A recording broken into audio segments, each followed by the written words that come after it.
তো গাইস বন্ধুরা কেমন আছেন? ওই যে দেখেন আয়া পড়ছে সুনামগঞ্জ জাদুঘর শাপলা চত্বর।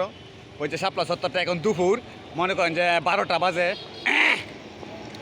12টার সময় আমি আইসি, অনেক মানুষ নাই, একদম নিরিবিলি ভাই, ভিডিও করতে অনেক ভালো লাগতেছে।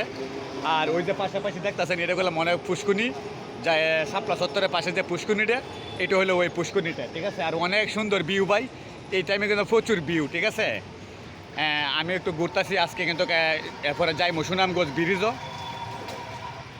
সুনামগঞ্জ ব্রিজে সব কিছু একসাথে কিন্তু করাবে, সব কিছু পাবেন। আর এটা করলাম জাদুঘরের যে শাপলা চত্বর, এই যে দেখেন এখানে বর কিন্তু অনেক সুন্দর জায়গা আছে। ও আমি যে বইছি অনেক ভালো লাগতেছে। আর এর পাশে করলাম রাস্তা, মেন রাস্তা দিয়ে গাড়িগুলো চলতেছে।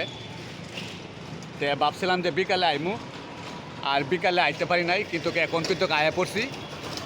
ভালোবাসার আমার মানুষ যারা আছেন, আজকে কিন্তু লং ভিডিও হবে। এই লং ভিডিও কমপক্ষে এটার পরে আরেকটা ভিডিও হবে। সেই ভিডিওটা থাকবে সুনামগঞ্জ ব্রিজে পাই। ওই যে দেখেন এটা হলো রাস্তা, আর ওই যে দেখেন এটা হলো পুরান কোটের যে আছে জাদুঘর, সেই জাদুঘরে। তো চলেন আমরা এখন চলে যাব ডাইরেক্ট সুনামগঞ্জ ব্রিজও, ঠিক আছে। সবাই সাথে থাকেন। আর এখন চলে যাব সুনামগঞ্জ ব্রিজও, গিয়ে আপনাদেরকে আর একটু ভিডিও দেওয়ার চেষ্টা করবো, ঠিক আছে। ধন্যবাদ সবাই।